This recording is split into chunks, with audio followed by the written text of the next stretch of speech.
Bismillahirrahmanirrahim. Assalamualaikum warahmatullahi wabarakatuh. Alhamdulillahi rabbil alamin wa bihi nasta'inu ala umuri dunya waddin wa ala alihi wa sahbihi ajma'in. Amma ba'd. Sahabat pecinta Al-Quran yang dirahmati Allah, jumpa kembali bersama saya Raudatillah di channel Ummahatul Qura. Pada kesempatan kali ini kita akan melanjutkan bacaan surah Al-Baqarah ayat yang ke-225 pada juz yang kedua. Nah, seperti biasanya kita akan melatih bagaimana cara membaca Al-Quran supaya bisa fasih dan lancar. Di sini kita akan baca secara pelan-pelan. Disimak sampai habis karena nanti pada akhir bacaan akan ada satu ayat yaitu yang akan diuraikan tajwidnya secara terperinci. A'udzu billahi minasy syaithanir rajim. Bismillahirrahmanirrahim. La yu'akhidhukumullahu billaghwi fi aymanikum walakin yu'akhidhukum bima kasabat qulubukum wallahu ghafurun halim. Lilladzina yu'luna min nisaihim tarabbusu arba'ati ashhur fa in fa'u fa innallaha ghafurur rahim. Wa in azamu talaqa fa innallaha sami'un alim. Wal mutallaqatu yatarabbasna bi anfusihinna thalathata quru'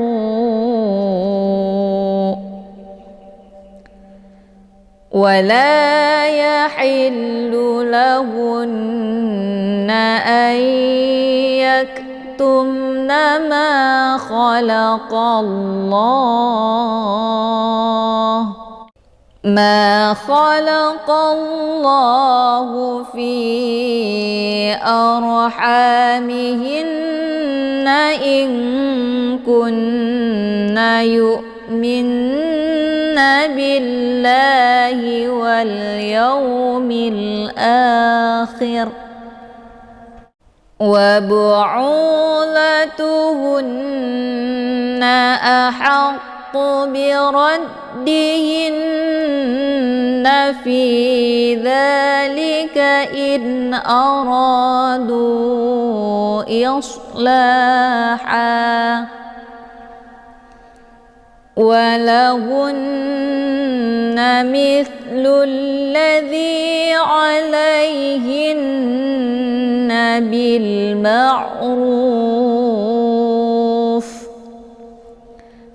walirrijali alayhinna darajah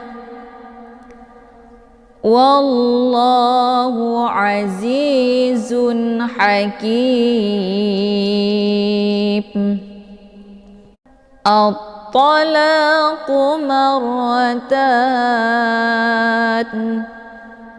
fa imsakum bima'rufin aw tasrihum بإحسان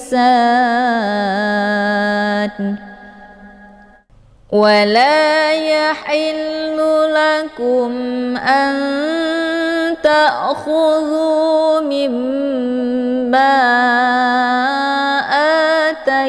آتيتموهن شيئا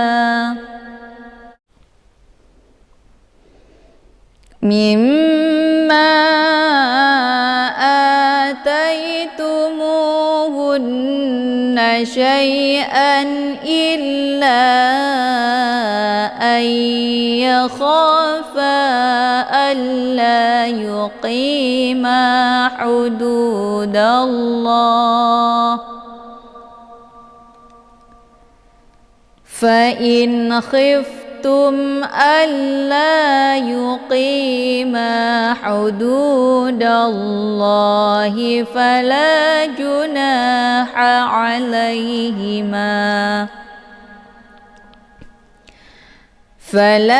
جناح عليهما فيما افتدت به تلك حدود الله فلا تعتدوها ومن يتعد حدود الله فأولئك هم الظالمون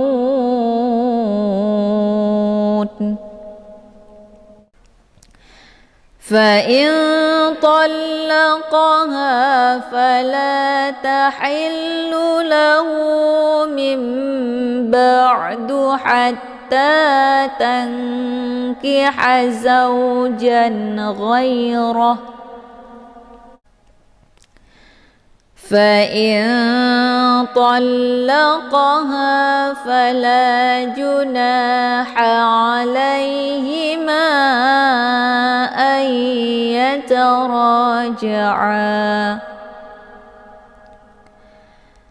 أن يتراجعا إن ظنا أن يقيما حدود الله وتلك حدود الله يبينها لقوم يعلمون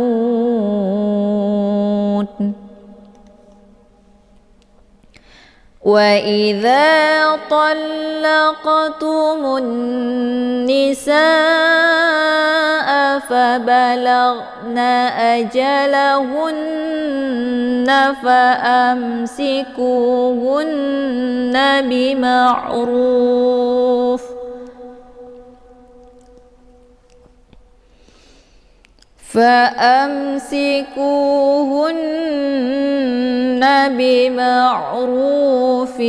أو سرحوهن بمعروف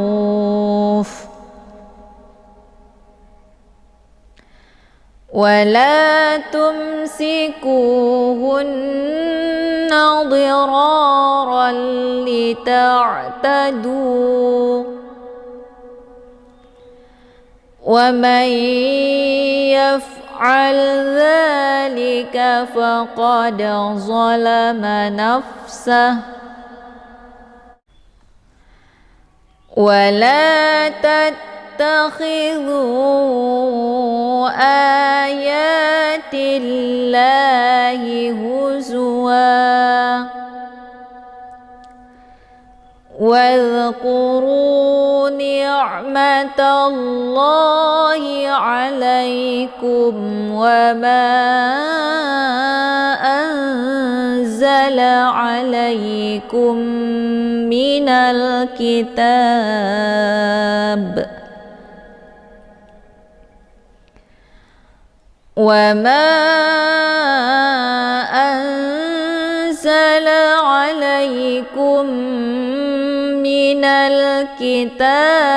والحكمة ni'mati ya'izukum bih wattaqullaha wa'lamu annallaha bikulli syai'in alim. Wa idza talaqtumun nisaa fabalaghna ajalahunna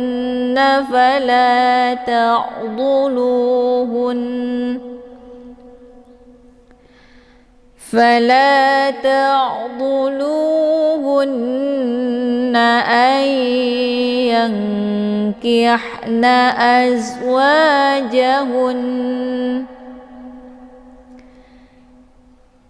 إذا تراضوا بينهم بالمعروف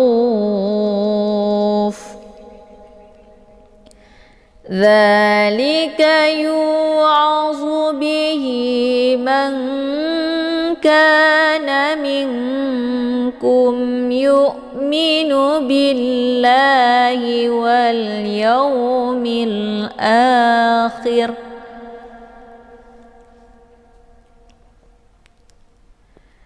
ذلكم أزكى لكم وأطهر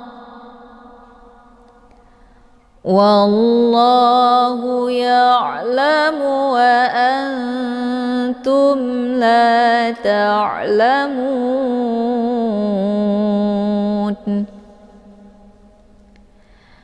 والوالدات يرضعن أولادهن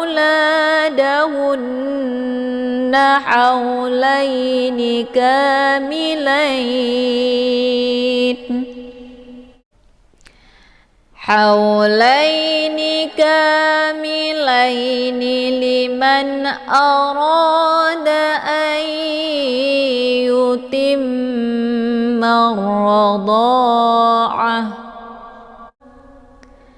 وعلى المولود له رزقهن وكسوتهن بالمعروف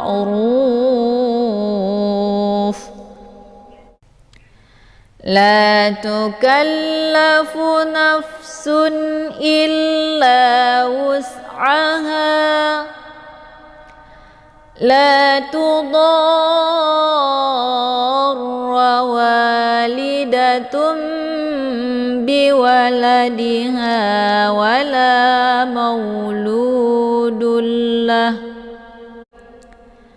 ولا مولود له بولده وعلى الوارث مثل ذلك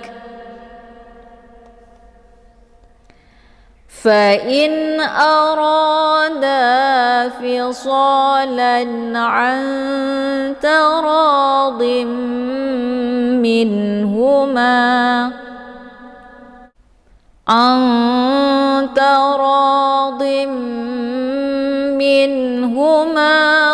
وتشاور فلا جناح عليهما وإن أردتم أن تسترضعوا أولادكم فلا جناح عليكم إذا سلمتم ما آتيتم بالمعروف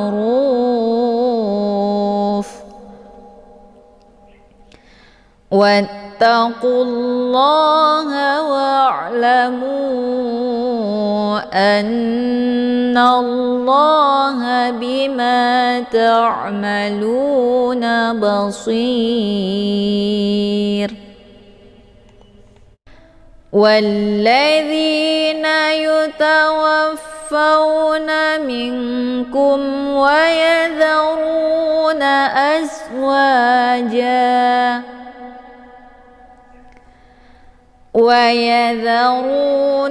أزواجا يتربصن بأنفسهن 4 أشهر وعشرا فإذا بلغن أجلهن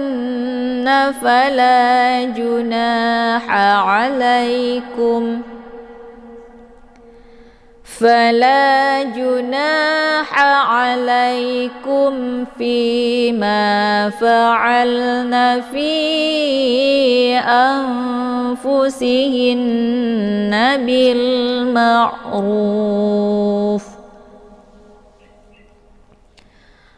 والله بما تعملون خبير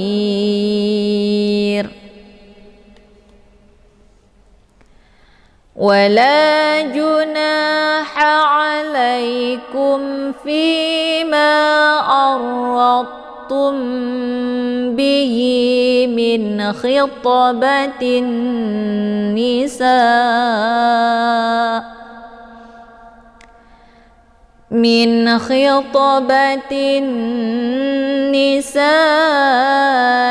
أو أكننتم في أنفسكم علم الله أنكم ستذكرونهن ولكن لا تواعدوهن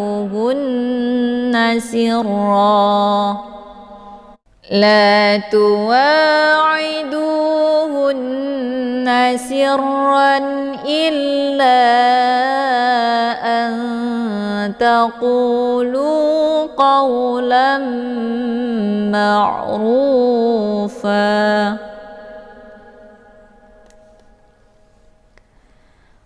ولا تعزموا عقدة النكاح حتى يبلغ الكتاب أجله واعلموا أن الله يعلم ما في أنفسكم فاحذروه واعلموا أن الله غفور حليم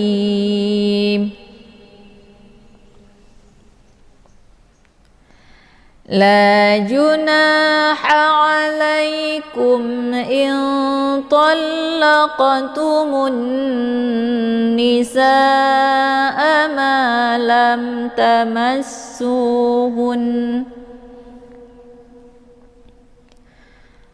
ما لم تمسوهن أو تفرضوا لهن فريضة ومتعوهن على الموسع قدره وعلى المقتر قدره متاعا بالمعروف حقا على المحسنين وإن طلقتموهن من قبل أن تمسوهن وقد فرضتم لهن فريضة فنصف ما فرضتم ma faradtum illa an ya'funa aw ya'fu alladhi biyadihi 'uqdatun nikah wa an ta'fu aqrabu littaqwa wa la tansawul fadla bainakum innallaha bima ta'maluna basir. Hafizu ala salawati wassalatil wusta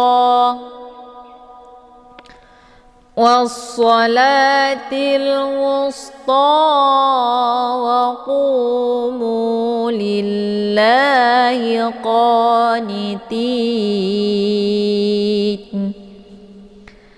Ha ini merupakan ha kecil ya. Ini dibacanya tipis kemudian agak berdesis angin karena ha ini adalah sifatnya hamas. Jadi dia posisinya letak di tenggorokan bagian tengah sejajar dengan huruf ain. Jadi dibacanya ha bukan hafizu, tapi ha ditekan sedikit kemudian dia ada suara pedas ya. Hafizu ya. Nah, untuk ha ini dibaca panjang 2 harokat karena ada alif sebelumnya harokat fathah. Ini dinamakan dengan mad tabi'i zahiri.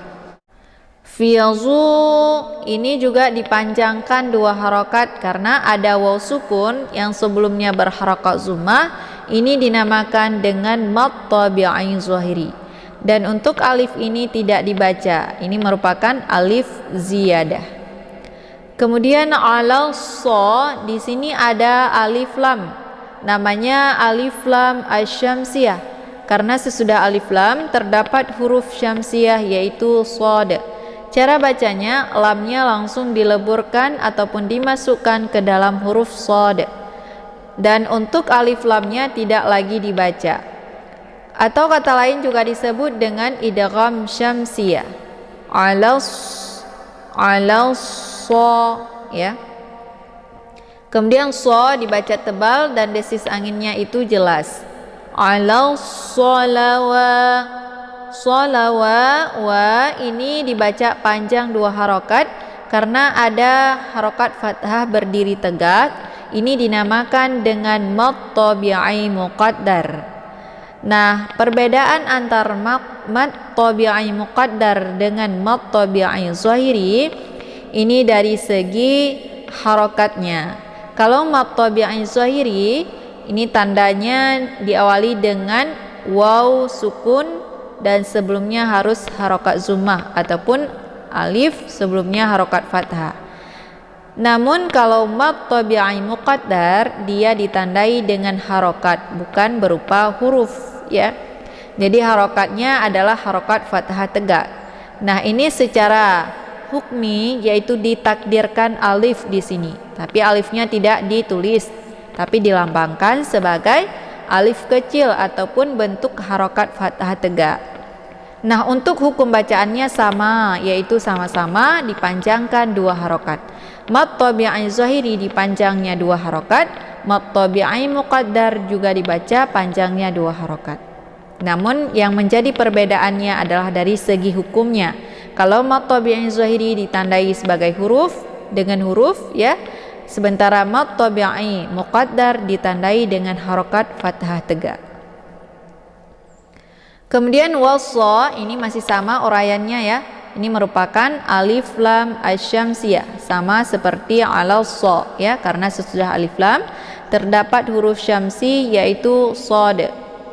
Kemudian la ini dibaca panjang ya, 2 harokat karena ada harokat fathah berdiri tegak. Ini juga dinamakan dengan mad tabi'i muqaddar, sama seperti pembahasan di belakang. Nah, untuk waw ini merupakan waw ziyadah, jadi dia tidak ada fungsinya ya. Ini dibacanya sholawa, ini dibaca ya, wa-nya dibaca lam wa ya. Sementara di sini wa-nya tidak dibaca karena wa ini merupakan waw ziyadah. Jadi dibacanya waw sholati. Sementara di sini ala sholawati ya.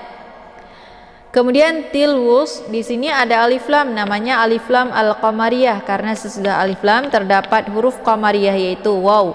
Cara bacanya alif lamnya dibunyikan secara jelas atau jelas bunyi sukunnya. Kata lain juga disebut dengan idhar qamariyah. Wassalatil wus ya, tilwus. Kemudian wus ini ada sin ya, dia sifatnya adalah sofir, jadi desis anginnya itu lebih jelas dan bacaannya ditipiskan wusto ya. Kemudian to ini dibaca panjang 2 harokat karena ada harokat tegak berdiri di atas huruf to, ini dinamakan dengan mad tabi'i muqaddar. Kemudian waqu ini dibaca panjang 2 harokat karena ada waw sukun sebelumnya harokat zummah, ini dinamakan dengan mad tabi'i zahiri. Mu juga merupakan mad tabi'i zahiri karena ada waw sukun sebelumnya harokat zummah, dibaca panjang 2 harokat. Kemudian untuk alif ini merupakan alif ziyadah, jadi tidak dibaca, jadi tidak ada fungsinya ini. Kemudian lillah, di sini ada lafdzul jalalah. Nah, untuk hukum lafdzul jalalah ini ataupun lafadz Allah ini dibaca tipis ya, ataupun dinamakan dengan tarqiqun murakkakun. Karena sebelum lafadz Allah ini berharokat kisrah yaitu li, jadi dibacanya lillah bukan lillah ya, tapi ditipiskan lillahi. Untuk lam ini dibaca panjang 2 harokat karena ada harokat tegak berdiri di atas huruf la, ini juga dinamakan dengan mad tabi'i muqaddar. Kemudian qa juga dibaca panjang 2 harokat karena ada harokat fathah berdiri tegak, ini juga dinamakan dengan mad tabi'i muqaddar. Kemudian nitin ini dibaca panjang, boleh 2, 4 sampai 6 harokat ya, karena ini merupakan mad aril li sukun. Tandanya yang pertama ada huruf mad yang sukun yaitu ya, sebelumnya harokat kisrah ya, ini merupakan mad tabi'i. Kemudian ada satu huruf lagi yang kita sukunkan dengan sebab diwaqaf yaitu huruf nun. Jadi ketika ada 2 huruf yang sukun, yang pertama sukun asli yaitu huruf mad dan yang kedua sukunnya dengan sebab diwaqaf, maka inilah yang dinamakan dengan mad aril li sukun ya. Shadaqallahul azim. Taib, cukup sekian pembahasan kita pada kali ini. Saya akhiri dengan wabillahi taufiq wal hidayah. Assalamualaikum warahmatullahi wabarakatuh.